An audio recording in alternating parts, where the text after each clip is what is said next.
बच्चों आज हम करेंगे क्लास 10th की प्रश्नावली है, छठी प्रश्नावली क्या करेंगे, स्टार्ट करेंगे। ठीक है। प्रश्नावली सबसे पहले अपने करते हैं 6.1। ठीक है।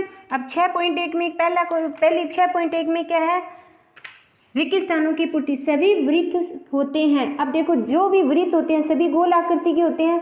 ठीक है। अब कोई बड़ा होता है कोई छोटा होता है, लेकिन उनके आकृति देखने में तो एक दूसरे से समरूप मिलते हैं। समरूप मतलब समान रूप है, तो सभी वृत्त क्या होते हैं, समरूप होते हैं। ठीक है। इसी तरह अगर वर्ग की बात करें, अगर वर्ग छोटा बड़ा भी हो लेकिन देखने में दोनों समरूप, रूप दोनों का समान है, तो इसका मतलब वर्ग भी क्या है, समरूप है। अब सभी त्रिभुज समरूप होते हैं। कौन से त्रिभुज समरूप होंगे, अगर मैं दो समद्विबाहु लूँ, तो जैसे मान लो इसकी भुजा, दो भुजाएं समान होती है, एक भुजा छोटी, लेकिन उसकी आगे वाली भुजा क्या होगी, अलग अलग हो जाएगी। तो इसमें सभी समबाहु त्रिभुज क्या होते हैं, समरूप होते हैं।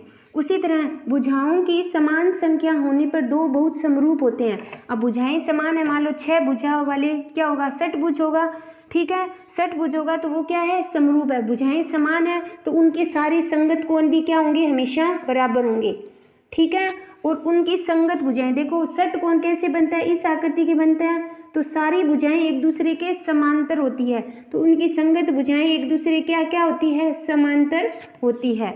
ठीक है। यहाँ तक क्वेश्चन हो गया। उसके बाद है अपने आगे वाला क्वेश्चन है, निम्न युग्मों के दो उदाहरण दो।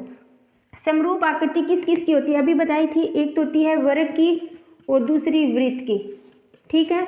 इसकी जगह अपने कौन से ले सकते हैं, समबाहु त्रिभुज भी ले सकते हैं। ठीक है। समबाहु की आकृति भी क्या होती है, समान होती है। ऐसी आकृतियां जो समरूप नहीं है तो कौन सी होंगी, जैसे त्रिभुज और एक चतुर्भुज। ठीक है। क्या ये दोनों एक दूसरे के बराबर है, नहीं है। ठीक है। वर्ग और वृत्त क्या एक दूसरे के समरूप है, नहीं है, क्योंकि ये वर्ग है और ये वृत्त है, तो ये समरूप नहीं। ये अपना 6.1 का फर्स्ट क्वेश्चन। बच्चों आगे वाला अपना थर्ड क्वेश्चन है। इससे पहले अपने 2 क्वेश्चन कंप्लीट किए। इसमें तय बताइए कि निम्न त्रिभुज समरूप है या नहीं है।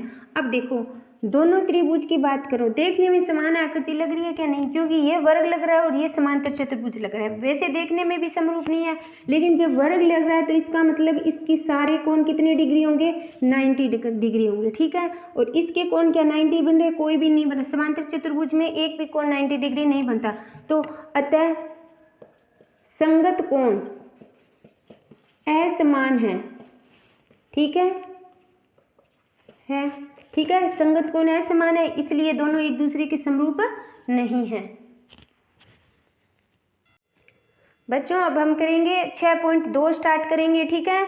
6.2 में क्या दिया हुआ है, फर्स्ट क्वेश्चन की 2 आकृति दी हुई है और जिसमें DE समांतर है BC के, DE समांतर है BC के। हमेशा ध्यान रखना जब DC समांतर होता है भी तो इस भुजा का अनुपात इस भुजा के अनुपात के बराबर होता है। तो पहले में यानी AD बटे क्या हो जाएगा, BD, यानी AD बटे BD, इन दोनों का बटे अनुपात इस अनुपात के AE बटे EC के हमेशा बराबर होता है। AE बटे EC, AD बटे BD के। अब जो मान दिए हुए हैं अपने को E ज्ञात करना है।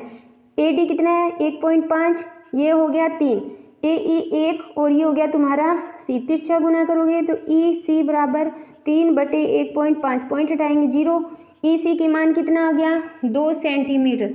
इसी तरह अपने इसमें ज्ञात करेंगे, सेम वही होगा, AD BD बटे AE बटे EC। AD कितना है ज्ञात करना है, ये है 7.2, कितना है 1.8 बटे 5.4, वही सेम तिरछा गुना करेंगे 1.8 इंटू 7.2 बटे 5.4, ये कट गया 3 से, ये कट गया। AD बराबर 2.4 सेंटीमीटर। तो AD का मान कितना है, 2.4 सेंटीमीटर।